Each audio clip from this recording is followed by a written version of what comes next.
अरे ओ महारानी, शाम हो गई चाय के इंतजार में और ये महारानी अभी तक सोई पड़ी है। घर की बहू शाम तक सोती रहेगी तो घर में मनुष्यत तो फैलेगी ही ना। माँ जी, वो मुझे मेरी तबीयत कुछ ठीक नहीं लग रही थी, चक्कर आ रहे थे और बहुत वीकनेस भी लग रही थी, इसलिए बस दवाई लेके थोड़ा आराम कर लिया। देखा मम्मी, तुरंत इसे बीमारी का बहाना कर दिया। मुझे मेरी फ्रेंड के बर्थडे पार्टी में जाना है, इसलिए मुझसे तो कोई काम की उम्मीद रखना मत। तुम्हारी बीमार बहू को तुम ही संभालो। बेटा, इसके होते हुए तुम क्यों काम करोगी? जाओ, तुम रेडी हो जाओ। और तुम, ये बीमारी का नाटक मेरे सामने तो नहीं चलेगा। और मैंने देखा है किचन में जाके, शाम के खाने की भी कोई तैयारी नहीं हुई है। शाम की चाय और रात का खाना क्या तेरे मायके वाले आके बनाएंगे? क्या माँ, आप भी, आपको पता नहीं है क्या? भाभी का मायका अब रहा ही कहाँ है।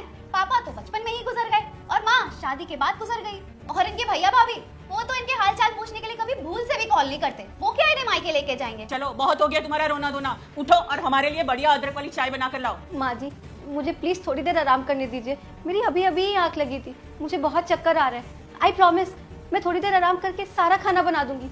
दीदी प्लीज आज आप चाय बना दो ना। भाभी, लगता है आपने ठीक से सुना नहीं। मुझे मेरी फ्रेंड के बर्थडे पार्टी में जाना है, तो मैं तो जा रही हूँ तैयार होने। और माँ, तुम्हारी बहू की सेवा करने का काम मुझसे तो होगा नहीं। बस अब यही दिन देखना बाकी रह गया था, मेरी बहू बेड पे आराम करे और मैं उसके लिए चाय बनाऊं।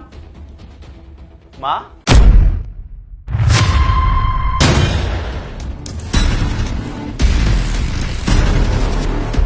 अरे बेटा, तुम आ गए? तुम तो 2 दिन बाद आने वाले थे, ऐसे अचानक कैसे आ गए? माँ, मेरी मीटिंग जल्दी खत्म हो गई थी, इसलिए मैं आप लोगों को सरप्राइज देने आया था। लेकिन यहाँ आके तो मुझे ही सरप्राइज मिल गया। क्या हुआ? तुम्हारी तबीयत ठीक नहीं लग रही मुझे। हाँ बेटा, बहू की तबीयत ठीक नहीं थी, इसीलिए मैं उसको आराम करने के लिए बोल रही थी। और इतने में तुम आ गए। अब मेरे अलावा इसका है ही कौन जो इसका ख्याल रखे? तो इसको मैं बोल रही थी दवाई लेके आराम कर लो, है ना बहू? हाँ तुषार, माँ जी बिल्कुल ठीक कह रही हैं। वैसे भी मेरे मायके में मेरा अब है ही कौन जो मेरा ख्याल रखेगा। एक माँ जी तो है जो मेरे लिए अब सब कुछ है। तुम्हारी बात सही है, लेकिन तुम्हारी उसी माँ ने मुझे बड़े भरोसे के साथ तुम्हारी जिम्मेदारी सौंपी थी। लेकिन मुझे तो आज पता चला कि इस घर में तुम्हारे साथ कैसा सुलूक होता है।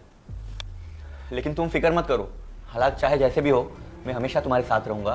तुम्हारी माँ से किया हुआ हर वादा निभाऊंगा और तुम्हारी केयर करूंगा। यहाँ तक कि मैं तुम्हें माँ का भी प्यार दूंगा जो मेरी माँ तुम्हें कभी नहीं दे पाई। मैं जिंदगी भर तुम्हारा साथ निभाऊंगा। अब तुम आराम करो, मैं तुम्हारे लिए बाहर से कुछ खाना लेकर आता हूँ।